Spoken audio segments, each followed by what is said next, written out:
All right, well, good morning, everyone.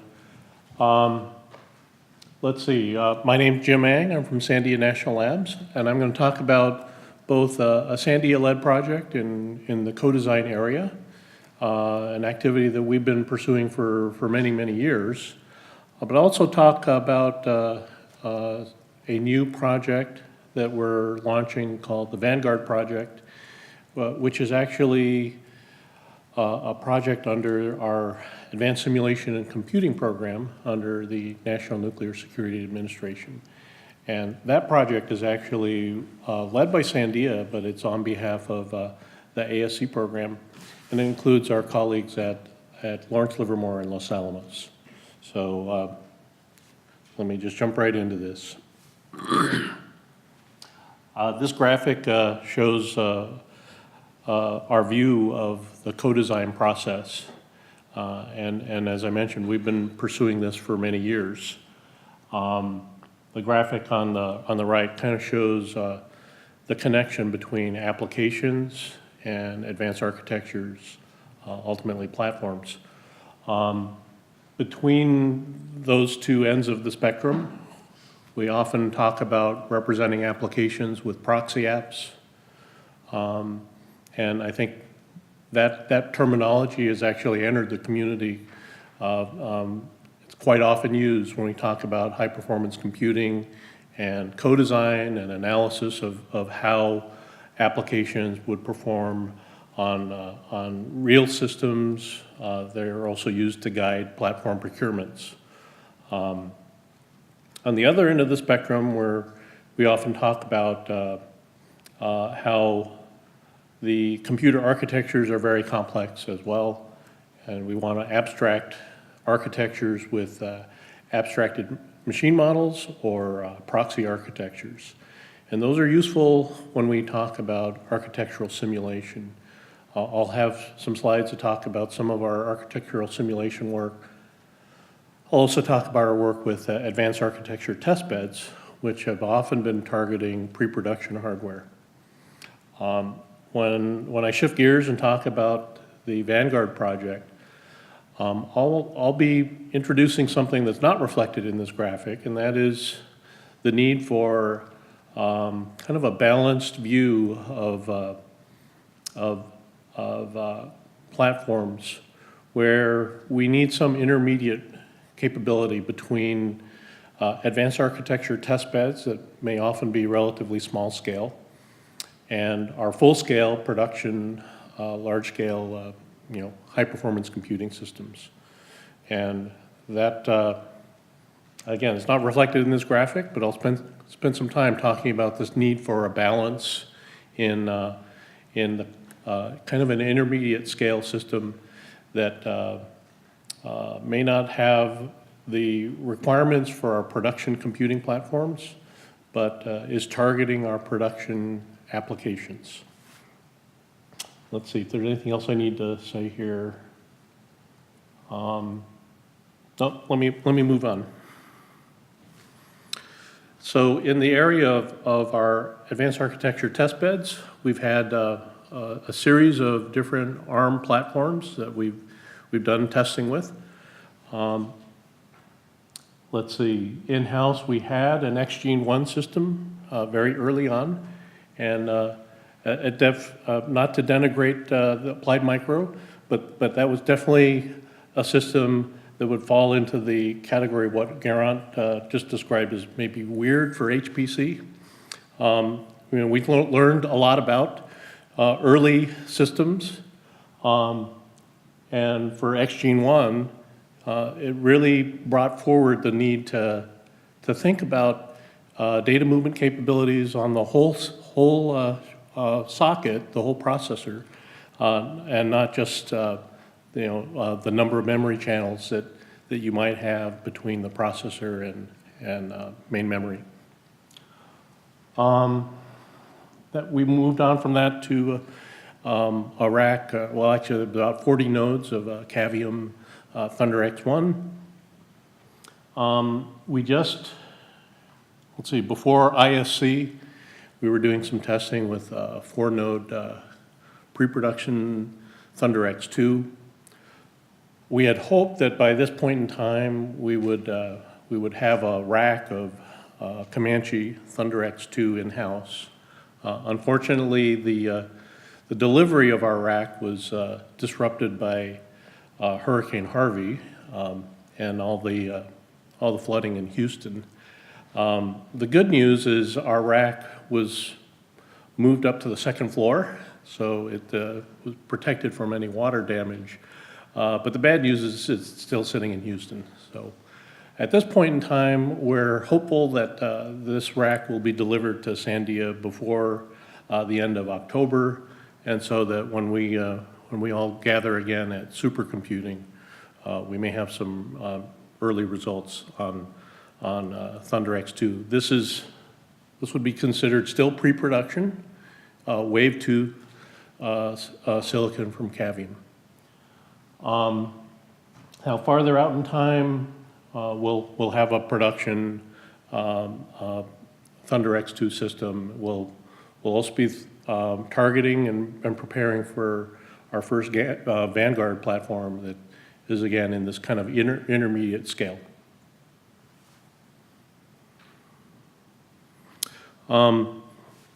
Next slide just shows some results. This is a repeat of what was presented at ISC 17. Measurements from our Wave 1 ThunderX2 system with 4 nodes. These were all single node measurements, but showing results on Stream, Sandia's proxy app, Mini FE, and the next slide, proxy apps from our colleagues at Livermore and Los Alamos in Lulesh and Pennant. And again, the results from these this is the same as what I presented before, but the results are encouraging. All this is normalized against ThunderX1. On these pre-production systems, we've already started to port some of our production applications. In this case, the Nalu CFD application onto ThunderX2. And as with most of our applications, it's not just one software base. There are a bunch of libraries and assorted support software that's required to get our production codes working on a new architecture. But the results to date are again encouraging for ThunderX2 and probably represents the first real serious HPC processor for the ARM community. Let me shift gears onto architectural simulation. Within Sandia, we've led for many years a project called SST. It stands for the Structural Simulation Toolkit. And this is actually an architectural simulation framework. It's not a simulator in and of itself, but it's very useful for integrating capabilities that in some cases were developed by our computer architects within Sandia, but in many other cases has been a forum, a vehicle for collaboration with partners either in industry or in academia. And the basic capability that Sandia has provided is a discrete event simulation core that helps drive the integration of components from different sources, different collaborators. Let me move on.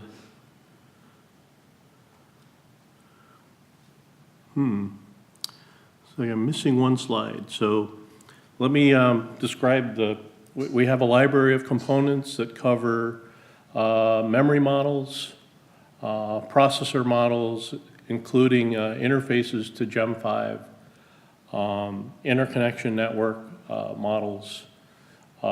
These components then can be integrated into a larger system simulation of an HPC architecture. We use this as a basis for co-design and analysis and evaluation of new architectural concepts. Some of the drivers that we use for the structural simulation toolkit include the same proxy apps that we will use for testing on our advanced architecture test beds. So there's a commonality that's very useful for us when we're engaging in co-design discussions. It's worth mentioning that in some cases, our vendor collaborators have developed modules and capabilities that have been contributed back to the open source SST repository. Of note, last year, maybe it was 2 years ago, IBM contributed back 4 modules that combined to provide a memory simulation capability, including memory controller, DDR4, DDR3 protocols, and the actual DRAM analysis. So those are the kinds of capabilities then that you can couple within SST to a processor model or an interconnection network model to build up a simulation of an overall architecture. This graphic just shows some of the use cases. The image on the upper right reflects some collaborations that we've had with Cray. And Cray has taken some of the components that Sandia has developed for analyzing interconnection networks, but they've also developed their own in-house components to analyze their proprietary designs.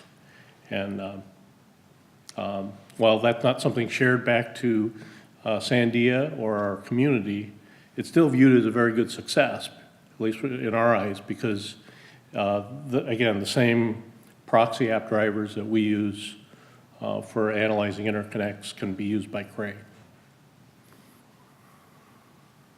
So let me shift gears to the Vanguard project. The main goal for Vanguard is actually, it echoes some of the comments that Gaurant made. We're trying to, within the ASC program, expand the HPC ecosystem to make sure that ARM-based systems are a credible alternative to some of the existing and incumbent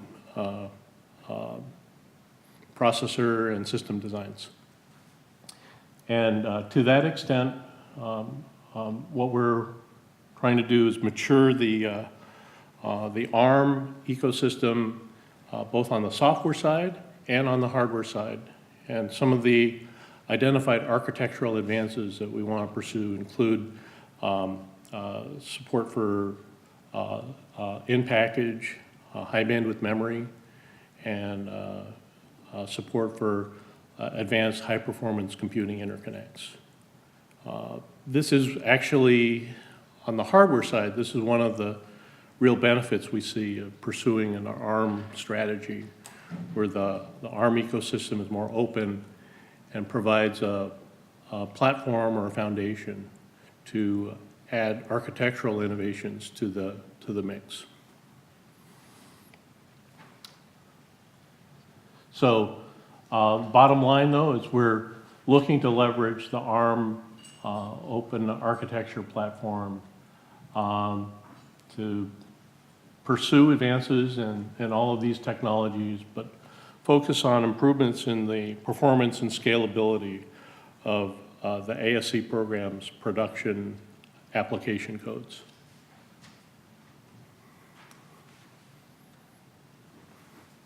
Aha, I found my missing graphic. This was the one I was out of order, but anyway, I've already detailed all of these. When the slides are posted, you'll have them. But again, these are now the names of all the packages that are included in the SST portfolio.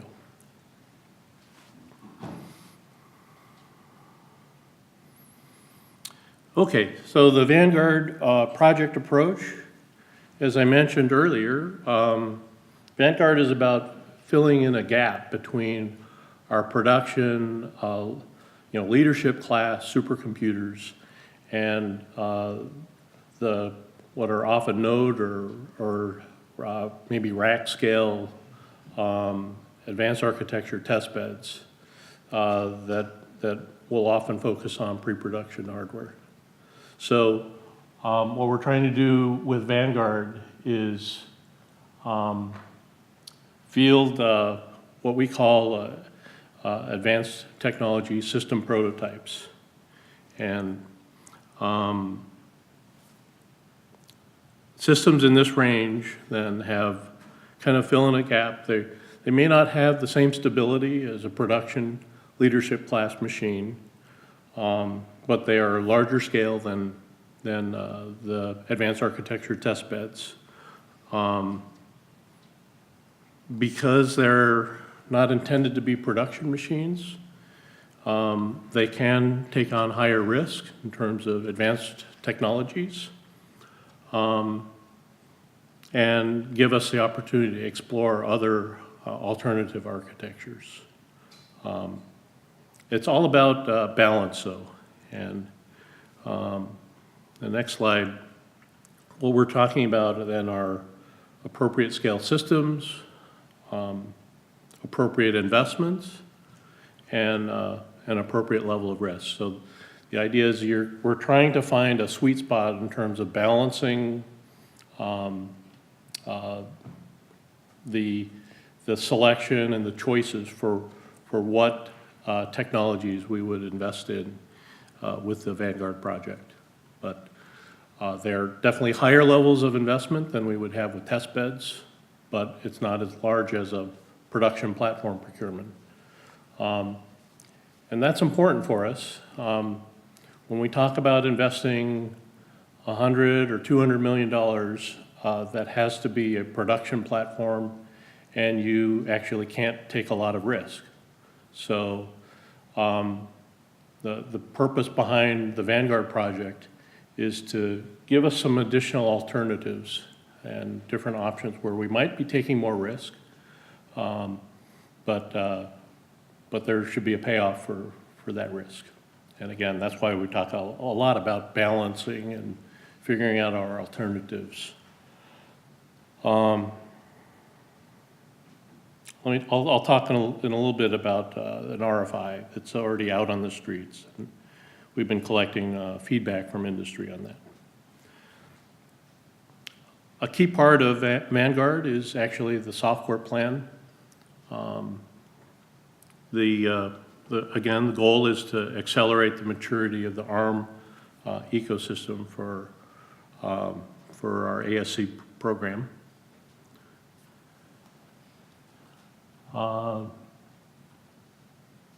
Fortunately, let's see, Kevin Pedretti, who's in the audience, had a poster last night. He'll have it again this evening.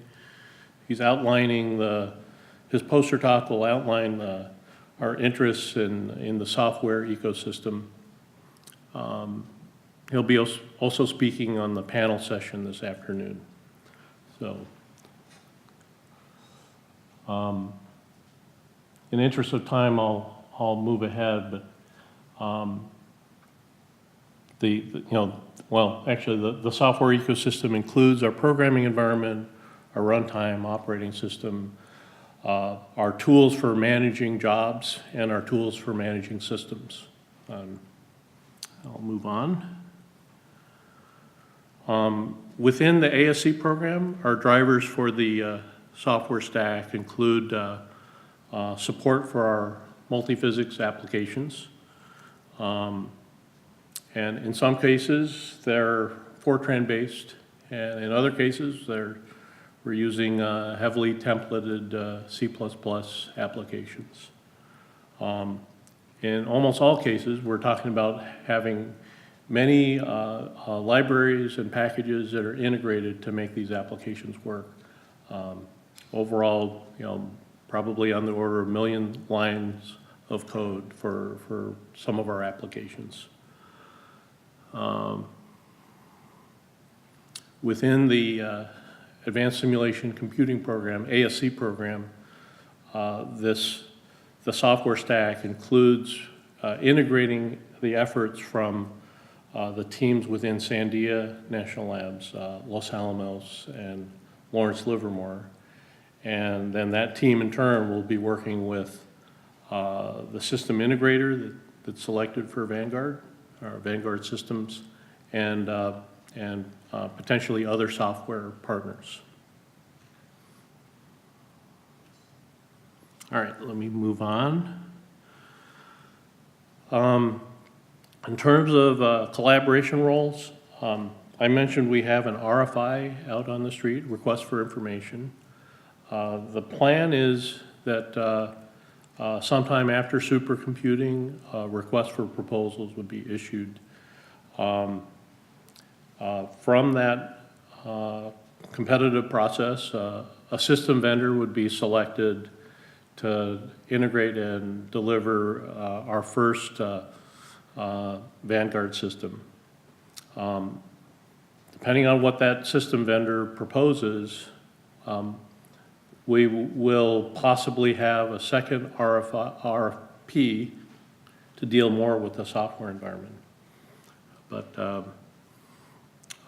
overall, we do expect that this project, because of its co-design nature, will have a lot of collaboration and partnership that's required amongst the ASC TriLab team, our system vendor, and the various software partners.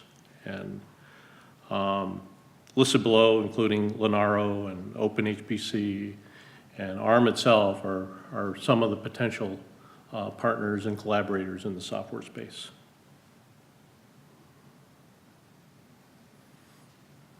Some of the technology development areas for Vanguard are listed here. Let's see, I've already covered some of the hardware interests.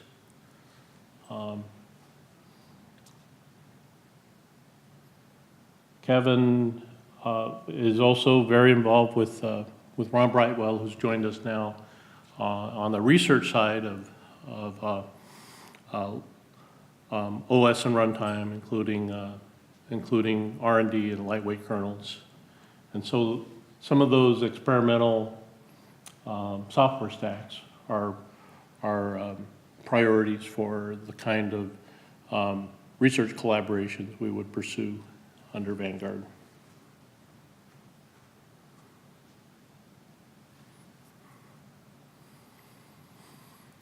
And let's see, just in terms of required support from the vendor for Vanguard, some of the key requirements will be the ability to manage multiple OS images that help us support the R&D that we envision. One of the requirements will be the ability to offer buildable source to support the R&D collaborations in system software.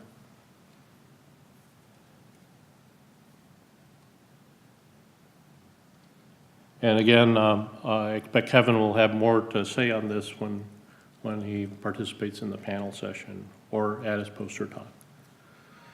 And all right, let me just close by acknowledging, just recapping our goals and then acknowledgements. But some of the key requirements for our Vanguard project include providing a system prototype for future leadership class DOE system. And that would be probably in the 2024-25 timeframe.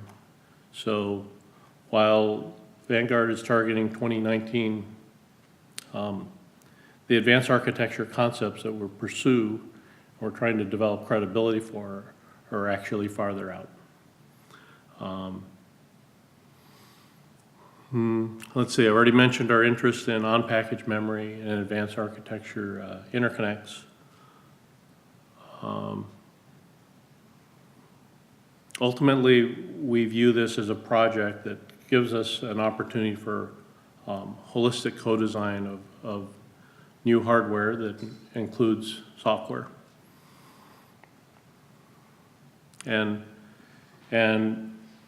maybe this, I'm sorry, I didn't mention this directly, but the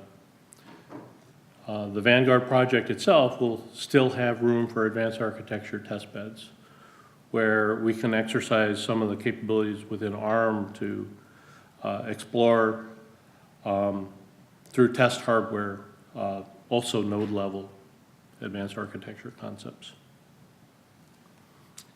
And all right, now I'll close with acknowledgements.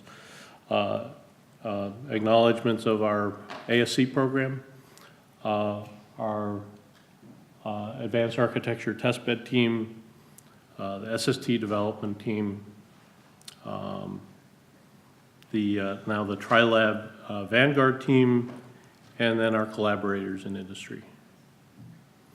And with that, I think I better stop. But thank you all.